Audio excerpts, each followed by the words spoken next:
mala na me nyang tang podcast ne ben ke episode dong wala ke nyimanda ne roda pal an baro chula dia biya chu ngai kan gwa beten mala sai lar mala yende yar an mandu no roda cha welcome ki cha go ro de ko karian to ke nyang tang podcast so chloi de te ko cha welcome ki kon tan de kon kala bi nywa ke gwa lo men bene la de ke nyimanda ne roda topic me gone o bene kan la lok me bene na lok ja chine ngai ka tungwan ka yara community dan man gone bene da nyima na ne roda o tege tungwan long ti jak ka kon ka topic gone la ne wala gwer tege tungwan long ti yara no wal la na ling gwer mi ta wala dia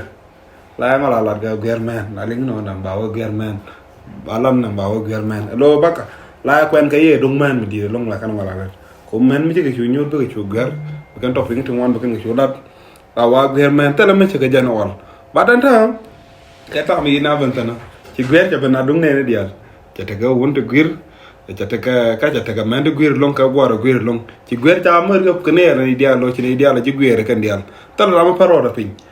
cha te ga red hala ka we mi gwiri ene nyal la cha ka iphone mini baro wa mi gwiri ene wude iphone pro max lo cha la ya gwer pro max gwer men ka won cha la pro max lo cha gwer mi di so na mejen kune lo goro ga no dana jigwere wala jaga den kune nyama na le roda kune le no ga ko cha kwike cha bo bon en la na gwe ke gwe da gwer te kwi mana long ka gwe je chen wo do kwi mana long mite ga wuntu gwir daka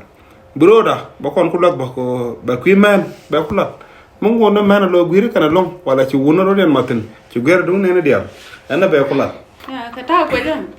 ka ta me snapper ya me lar ko mite ka pe de pic ki te gwa de kwan da o de kan hunu ki ne la do ya reason ko le lar ke de kan ne la do ka jana ala do ken ne teacher ji jala triu den kan ka tale ne tan wana kala tuero kala comedy na kala ala nyin social media te lat ka social media ki tende nan nen ka ken ne lat ka ken yar kan kan utan lo so la chwa guri bidam mol bi la jor ka do bi yo la jor ka ja yo mi ko social media do da wo la ramme tuer de ngai ka social media ya mi cha ngai dan bi gor ba te ka do me de wo la down ka ki be ja ko da wo pin ka ja so mi shi ngai da mo te ka talen ya shi ngai te ka talen cha ngai ta accept community ko ba just accept community shi mi ta mi le ka nyin ko ki na ka nyin ko la te ka ne to wan te ka ja ka ne to la ka na do de to mi shi gu te ka te wi re ngo nga ja la mi bi ne ka twara na ke de to ko okay ka me la ro da sugar do ka bi en liam nga ramu point ka nga ke na bet ka dup bi wo nang pin ka ja ko bi guji thala na mo ni shana bo long ka ja ko cha accept a community already but bet ka dup tiana ti bi wo gore de la pin ka so na mo gweje te ka ne ti la dola la ka men ko bi guji nyok ne ti na ka ne ti lat ka jor ramala ran jor da ram charan pe ki rami chi give up te guji chi to dial tin laro ki te lat ka tala ni dial ta kana tala ma bala long kala na be chu guji bi shu wure jan ko ba kam na ba chu yar ki bara ma guji chi no ka chi ka ngwana ba gor ba ka ne te bi ja ka ja la da ba shu guji e bala ne ja ko che guji chi tala ni dial chi ka to ci tuer ci ko man ci comedy night la comedy ni ci ko man ana lat ke lu ta lat ta lan me bala ci goro ba ne to ko ki ana tan ba kala daw so no mala to ko dol lo da ka nya jan la re ki la jor ki gwer ja ka dol lo ka ta la ma be ke te ke ne te chang ne ka la ji lom ten bakat kira na gore da do da ro pal pin to da la ya kane ta be jo jo ngode ledde be nyo to ne gwa mi kira na go da ro da pal pin do ne to la kira ne to lo mo ta la ka mu ta lo aje da ran do la ga lo de ka ja ta la ka kan lo mi to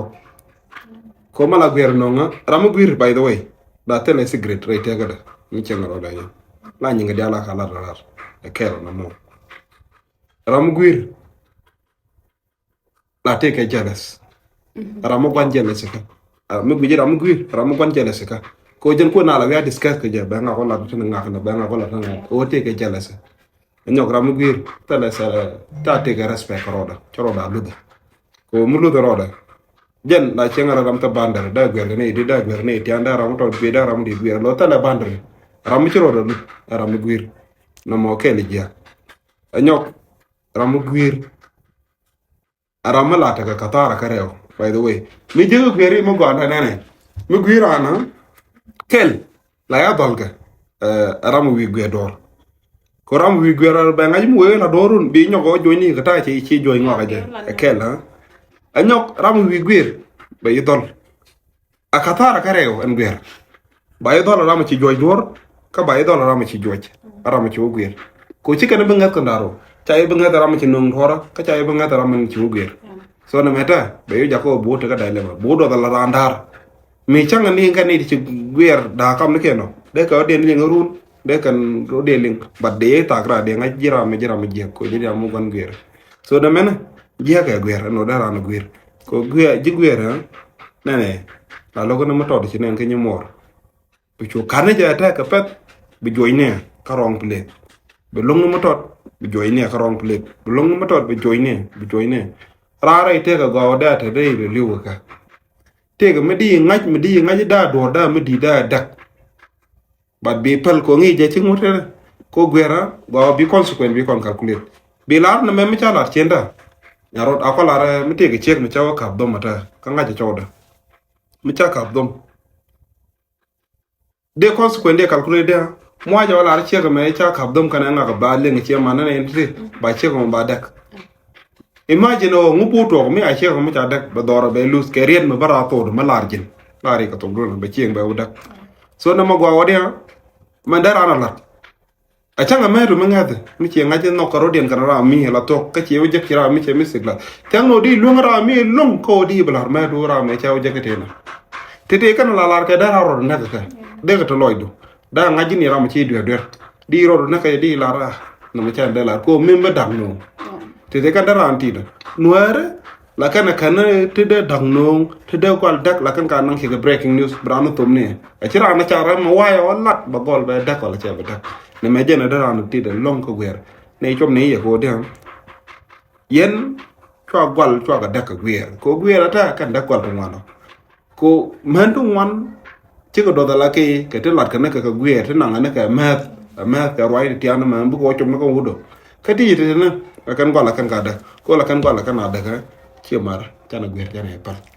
tala gwaba lo kon talamba lo kon talamba kon nang niamten badang no gal kon kamo kon gal kon ko da ka gwer mani kan kon ne de kula do la ji gwer te run bu gal kon ba bu ko da ka kan gwer la ko ten so ta gwa wada kon gal na da kon da ka gwer mi ci ran wor jek tak no di lom ni mor di jong ne pale mi jaw ma ladum ko bu ci joyi dunde le bu tam ne na ma jala ci mu ko na di no le penyo ko mi ran ci jek la mi jek bu gor do bi yo le penye so chi chumo da ko da lepi chi lega se mi chumo so gwa da ko mo le da ko ngu da ko na par ngu ya ka pa par ran mi shong ya ala nguji ala mela na ja ko bran gu ra longa la chira me cha ji be kabrun ko wa la di para me guir shang ra me ta la kan lo me ta lo kwa bu ngwa ko to ten ta kan ya dir mi chu gor ala me kene ko no la de men lo de cha yi chi ye ga chi kan ba den be sholat ala ram guir chiang manu nga guir long la ja guji ko kama kanene captain ke kama kanene nonglu e ke ni nyin kana la chara mo gwa la chara tala mi sidur ke bidal kana ker but kata man chaji captain ne ne ti chi kana nga ji mi chaji sha wi ne chaji wi na ram ni ram guir chen ku na ta ja na ka di nyuta ya na mo akel mo goro de pel en guir ko rami ko tiara ma chak tara ma ke shiana tara ma ke shanga tara ma ko ponde tara ma ke tegde la jen an ngam ma yare tegde ngam ma tegde dore mi che duir a tere duir ka tananden run an ran ke lo cha tal mi cha ta mi che be jo run mi cha lo jo ma la duir mi ma bo diar ke la jen tara ma gor jitin ko tara kwa ti jal ke je ki tara pon ma ngara ngar che ta nyer wan reason ji ga na ta social media kamana nyet ko nyal ni shang mi chi ke ti kana mede la ja gore be la loy da ke lu ki ba hopen kaje men bo no bi nyal bi la sigre ni ku de run ba wi an do de ala dakti ni nya de ala dakti nya de ala tedi ko social media te de ala lara ke nyar ki ka ne de lamana ya to namo amugoro de pala long ki mu de wo ka community no era mi che kon mo kare ga long ki chare mu di long ka community andungwira ko jien ke la gwier ya men de kon lo ka aka kuta ka account ran kuta ka account lo ai me bi nyi bi ka tawtan ki chumer chula ngat anymore ya men de ko lar go tine lo ka ta gwere cha go men de ko lar ye na che man wona real te ga jen te ka tok na me lar ye tok jin mi che nok e bi jena point gwer me bi ka lon ka kap kan chen de ala bala tona e bi ka lon ka kap kan do de ala be dak tona ngone gwer ka ban me bi ji ci ka lon ka kap ko te ga be kana nang ten ko no ci tit jak ci ka lada ci dor ci ga dak kwente ja pot kwente ja witness kwente ja o ken yor pin mi ci ka dak ka lebdu ka bro do lon ngodu chung run ab guji bro lon bi chunga ka